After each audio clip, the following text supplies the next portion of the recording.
മലങ്കര സഭയിലെ വളരെ പുരാതനമായ ഏതാണ്ട് 900 വർഷം പഴക്കമുള്ളതും ഏറെ ചരിത്ര പ്രാധാന്യമുള്ള ഒരു പരിശുദ്ധ ദേവാലയമാണ് മുളന്തുരുത്തി മാർത്തോമൻ പള്ളി.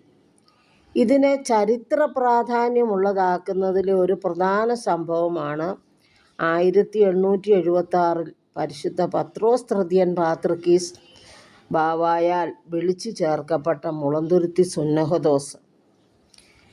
മലങ്കര മെത്രാപ്പോലീത്തായാൽ ഏകമായി ഭരിക്കപ്പെട്ടിരുന്ന മലങ്കര സഭയെ 7 ഭദ്രാസനങ്ങളായി വിഭജിക്കുന്നതിനും 6 മെത്രാപ്പോലീത്തന്മാരെ കൂടി തെരഞ്ഞെടുത്ത് വാഴിക്കുന്നതിനും തീരുമാനമെടുത്തത് 1876 മുളന്തുരുത്തി സുന്നഹദോസിലാണ്. നമ്മുടെ കോട്ടയം ഭദ്രാസനം രൂപീകൃതമായതിൻ്റെ ശതോത്തര ജൂബിലി ആഘോഷിക്കുകയാണല്ലോ. അതിന് കാരണം 1876 രൂപീകൃതമായ ഭദ്രാസനങ്ങളിൽ ഒന്നാണ് കോട്ടയം ഭദ്രാസനം. കൂടാതെ തുമ്പമൺ, അങ്കമാലി, നിരണം, കണ്ടനാട്, കൊച്ചി ഈ ഭദ്രാസനങ്ങൾ രൂപീകൃതമായിട്ട് 150 വർഷമായി. ആ വർഷം പരിശുദ്ധ പത്രോസ് തൃതീയൻ പാത്രിക്കീസ് ബാവായാൽ വാഴിക്കപ്പെട്ട മഹാപുരോഹിതന്മാരാണ് ഗീവർഗീസ് മാർ യൂലിയോസ്, ഗീവർഗീസ് മാർ കൂറിലോസ്, ഗീവർഗീസ് മാർ ഗ്രീഗോറിയോസ്, പരിശുദ്ധനായ പരിമല തിരുമേനി, പൗലൂസ് മാർ ഇവാനിയോസ്, ശമൗൻ മാർ ദിവന്നാസിയോസ് എന്നിവർ. പള്ളിയിൽ നിന്ന് നിങ്ങളെല്ലാവരും ഈ ദേവാലയത്തിൽ പ്രത്യേകിച്ച് വന്ന് പ്രാർത്ഥിക്കുവാനായിട്ട് കാണിച്ച സന്മനസ്സിന് നിങ്ങളോടുള്ള നന്ദി സ്നേഹവും അറിയിക്കുകയാണ്. പക്ഷേ നിങ്ങൾ ഈ പ്രദേശത്തുള്ള ദേവാലയങ്ങളിൽ പോകാനുള്ള സാധ്യതകളുണ്ട്.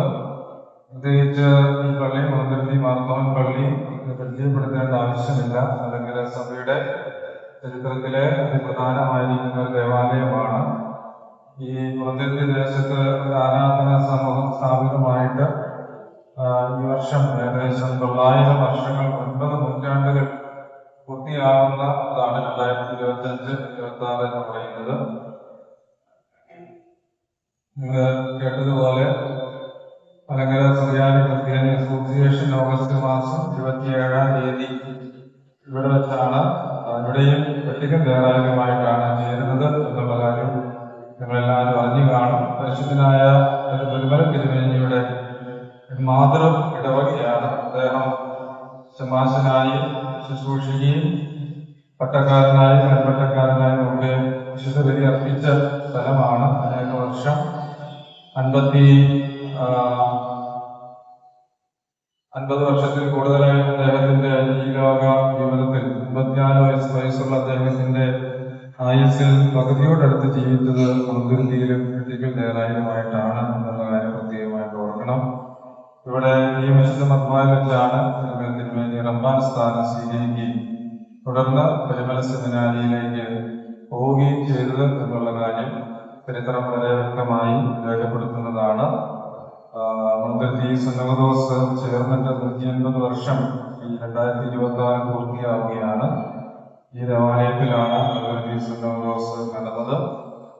മലങ്കരയിൽ ആദ്യത്തെ 2 വിശുദ്ധ മൂറോൻ കൂദാശകൾ, വിശുദ്ധ മൂറോൻ തൈലം കൂദാശ ചെയ്തത് ഈ ദേവാലയത്തിൽ വെച്ചാണ്. 1876 1910 2 പ്രാവശ്യം ആദ്യത്തെയും 2ാമത്തെയും വിശുദ്ധ മൂറോൻ തൈല കൂദാശ നിർവഹിച്ചത് ഈ ദേവാലയത്തിൽ വെച്ചാണ്. ഇതിന്റെ നിർമ്മാണ പ്രവർത്തനങ്ങളെല്ലാം വളരെ സവിശേഷതയുള്ളതാണ് എന്ന് കൂടുതലായി നിങ്ങൾക്ക് പറഞ്ഞു തരേണ്ട ആവശ്യമില്ല. നിങ്ങളെല്ലാവരും വായനയിലൂടെയും കേൾവികളിലെല്ലാം മനസ്സിലാക്കിയിട്ടുള്ളതാണ്. ഈ 3 ക്രോണോസുകളാണ് ഇവിടെ ഉള്ളത്. അടുക്കത്തത് മധ്യത്തിലെ പ്രധാന ക്രോണോസ് വിശുദ്ധ മാർത്തോമാ ശ്ലീഹായി, വടക്കുവശത്തെ ക്രോണോസ് വിശുദ്ധ ദൈവമാതാവിനെയും, തെക്കുവശത്തേത് വിശുദ്ധനായ ഗീവർഗീസ് മാതാവിന്റെ നാമത്തിലാണ് സ്ഥാപിക്കപ്പെട്ടിരിക്കുന്നത്. മാർത്തോമാ ശ്ലീഹായുടെ തിരുശേഷിപ്പം ഇവിടെ സ്ഥാപിക്കപ്പെട്ടിട്ടുണ്ട്. 3 പിതാക്കന്മാര് ഇവിടെ കബറടക്കിയിട്ടുണ്ട്.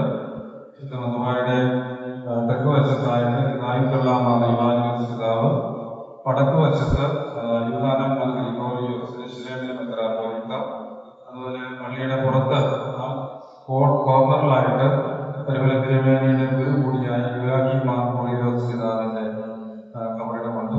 3 പിതാക്കന്മാരെ കബറടക്കിയിരിക്കുന്നു. പരിമല തിരുമേനിയുടെ ആദ്യത്തെ വൈദിക പരിശീലനത്തിന്റെ ഗുരു അദ്ദേഹത്തിന്റെ സഹോദരൻ കൂടിയായ ഗീവർഗീസ് കത്തനാരുടെ കഥയാണ് ഈ പരാതിയിൽ നിങ്ങളൊക്കെ കാണുന്ന ഭാഗം എന്നുള്ള കാര്യം പ്രത്യേകമായിട്ട് അറിയിക്കുകയാണ്. നിങ്ങളെല്ലാവരെയും ഒരിക്കൽ കൂടെ ദേവാലയത്തിലേക്ക് പ്രത്യേകമായിട്ട് സ്വാഗതം ചെയ്യുന്നു. നിങ്ങളുടെ സാന്നിധ്യത്തിന് പ്രത്യേകമായി നന്ദി.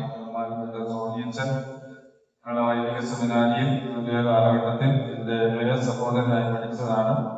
ചില ദീർഘനാളുകൾക്ക് ശേഷമാണ് നേരിട്ട് കാണുന്നത്. പ്രത്യേകമായിരിക്കുന്ന സന്തോഷം അച്ഛനോട് അറിയിക്കുന്നു. ദൈവം നിങ്ങളെല്ലാവരെയും അനുഗ്രഹിക്കട്ടെ.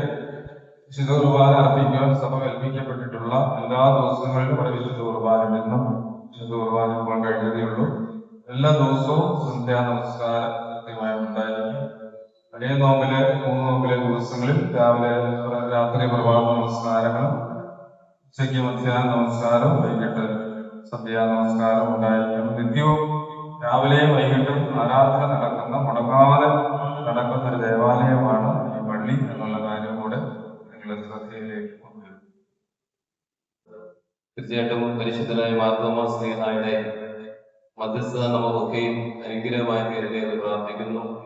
ഇതിനെപ്പറ്റി വളരെ വിശദമായി നമ്മളോട് പറഞ്ഞു തന്ന ബഹുമാനപ്പെട്ട അലക്സ് അച്ഛനോടുള്ള നന്ദി പ്രത്യേകമായിട്ട് അറിയിക്കുന്നു.